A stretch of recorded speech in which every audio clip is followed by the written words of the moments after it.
Age residential care. Some of you might already know about this, for some it's all new, so bear with me if it's familiar. So do people know about the levels of care provided in age residential care? Rest home and hospital level care? Some people yes, some people no. So one thing to know about age residential care is that it's not as easy as just being able to rock up and go, I'm ready now and I want to have an admission.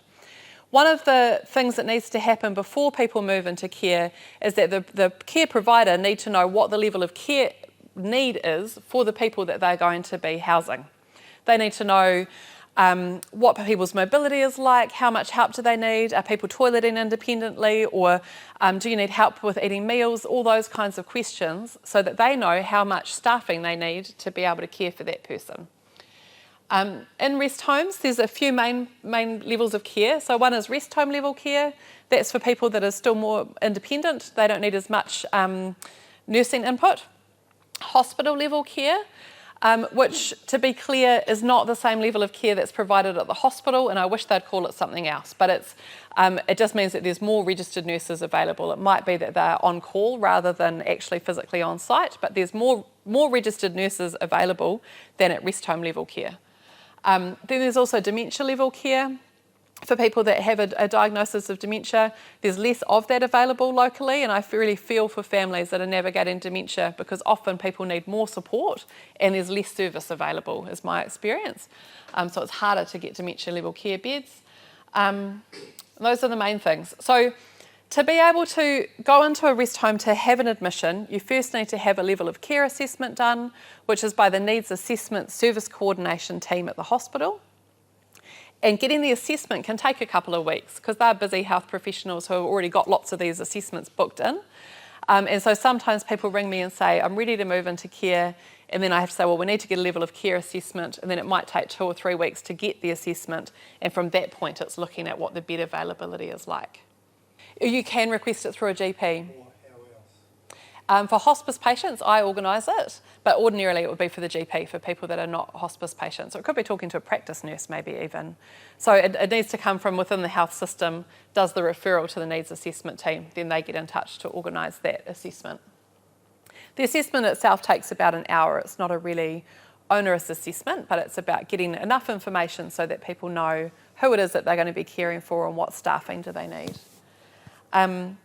So in terms of locally here in Whangarei, some residential care facilities provide rest home level care and hospital level care. Some only do rest home and some only do hospital. So that's another thing to consider. Sometimes people, when people get ready and they think I'm going to move into care, then they think that care facility will be able to care for them for the rest of their lives. But if you're in rest home level care and then require hospital level care, for some local places that would require another move. Some of our local places have retirement villages as well, which you might be familiar with. I'm not as familiar with retirement villages.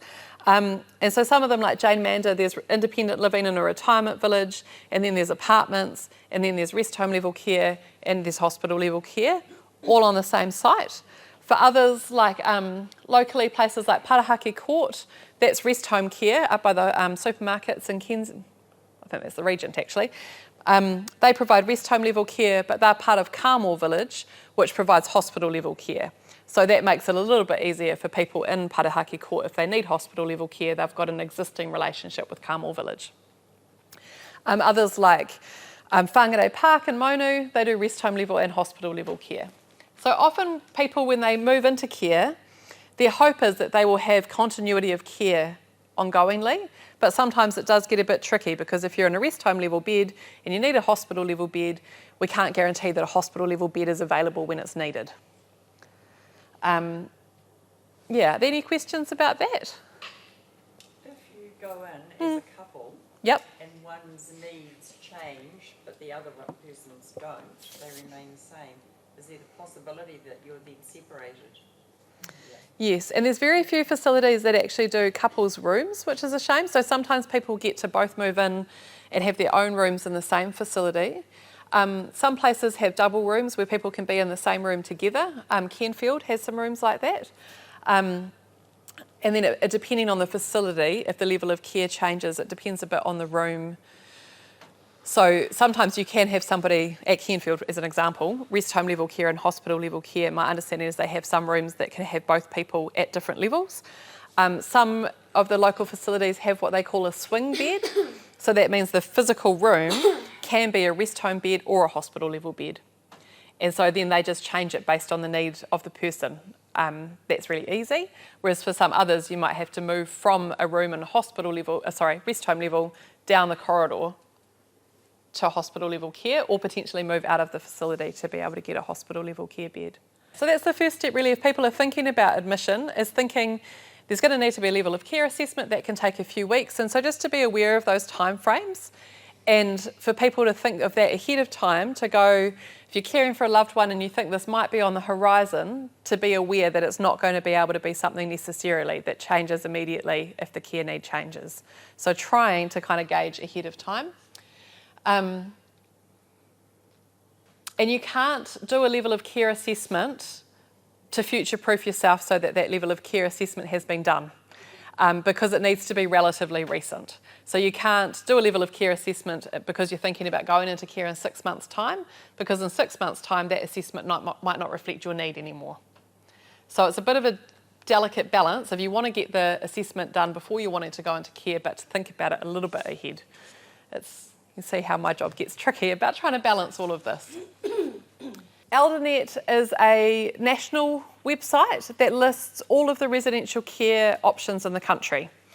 There's drop-down menus. So what I normally do, if I'm trying to find out what the current bed availability is like, is I go to Whangārei, I choose the level of care that I think somebody's probably at, whether that's rest home or hospital level care, and I look at Whangarei and it brings up all of the local providers.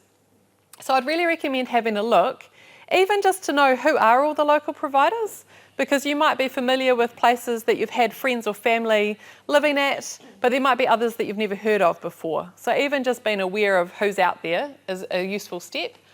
And then it'll come up and show whether there's current vacancies or whether there's no vacancies. I tend to find the no reasonably consistent with the reality if I ring the different places. But the yes might not mean that there might be a yes, but there's a waiting list. So yes, they have a bed, but they might be 5 people waiting for that bed. So my normal process is to look who's there and then to ring the people that say yes and then find out more about what their actual availability is like. One thing to know is that in Whangarei lately, there's sometimes been more people looking for beds than there are beds available. There's some building happening in our area, but often the beds are really hotly contested. So it's not the case that you can go, oh, I'm thinking about it. Oh yeah, there's a bed. I'll think about it overnight and talk to my kids and get all our conversations, because by the time you go back, the bed's gone, which is also a really tough place to be. So again, I recommend being familiar with who's out there. If you're thinking about care for yourself or loved ones into the future, kind of knowing who's out there and what ones you do or don't like. And you can go on waiting lists for places that you do like, and then if your name comes up and you're not ready to move in yet, you can always go back down the waiting list. But if you're starting from scratch and you need somewhere soon and you're not on any waiting lists, the options that you have available are even smaller. And I'm always about keeping as many options open as we can so that people have as much choice about what's right for them and their families. And sometimes we've had people staying with us at hospice. We're a short stay facility. Normally people stay for a week. And sometimes we've had our beds with people that we can't get into care, and we've only got 6 beds for the whole of Northland, and so then that becomes a challenge for us as well. And then people do end up going out of region, or might go home where home isn't actually the place that they want it to be. So hospice, most of the people that we support live at home, and we're all about making that work for people if that's where they want to be, but it's really tough for families and for people who actually want to be somewhere else, and then there's no beds available. And so myself and the hospital social workers, every day we're looking at this, and it's competitive to try and get beds. And it does mean that people kind of have to make decisions real fast. If you want the bed, grab it, and that can be not great for families. So if you know about this ahead of time, and you think, oh, I really don't like that place, then you know that. You don't have to be in the position of grabbing the bed because you're feeling pressured. To touch briefly on funding, so if you are having to look into aged residential care and needing to work out how you're paying for it, there's 3 main options. One is the residential care subsidy, and my links aren't working, so I was going to click in to show you, but the links will be there. So that's provided by the government, and that's if you have your asset level is at I think it used to be $273,645, I think, but don't hold me to that number, it's around there. If you have less than that, and your house hasn't been taken into consideration as an asset, particularly if you've got your partner or somebody still living in the house, then you're eligible for the residential care subsidy, and that pays the standard cost of a rest home room. It means that your pension, if you're on a pension, goes to the government and you end up with a little bit of money for pocket money. I think it's around $40. But the gap between your pension and the cost of the room, which is more like $1,500, gets covered by the government. There's a whole lot of rules. If you want to know more about that, I recommend just looking up Residential Care Subsidy New Zealand to get your head around it all, because there's things in there like if you have gifted money within the last 5 years, they will look at that. So sometimes people think, gosh, want to offload some things to the kids and make sure that they've got their inheritance, but if it's within the last 5 years, then the government would be considering that. But it's there for support for people that can't afford to fund care themselves. Another option is a residential care loan. That's if you own property but don't have the money to be able to pay for the care. And so the government essentially loans you money against the value of your house, and you're agreeing to repay that when the house gets sold. So that's another option that makes it available for people to be able to move into care when they need to. And the other option is self-funding. And different regions of the country, the government caps what a standard bed is charged. I think for Northland it's about $1,400 at the moment. It's different depending on your DHB, but it changes every year. I might not be up to date. That's the standard rate. But to be aware, there's often premium charges. So rest homes can't charge more than a set fee based on what the government says, but they can charge above that for premium charges, which are for things like if the room's bigger, if there's a daughter outside, if there's a private ensuite, all of those kinds of things that make the room anything other than standard. And then there can be fees on that from $15 to, saying up to $90 a day. And you think about that across the week, on top of the existing rate, it ends up being a very costly exercise. One of the things that I find really hard in Whangarei is just how few people can afford care and how few standard rooms there are available. So there's some new facilities have been built where all of their rooms are premium rooms. And we've got lots of people that can't afford to pay even just the premium charge, let alone the underlying standard room cost. So it's a real, it's an equity issue for people being able to access the care that they need as they age. There's a lot to it, but just be knowledgeable about premium charges. And that's one of the things that if you're ringing around places to ask, do you have premium charges? What is the premium charge cost? And if people can afford it, it does make rest home life much more enjoyable often. If you've got your own private bathroom, you've got a bigger room, you've got a daughter outside, but they will charge extra for those things.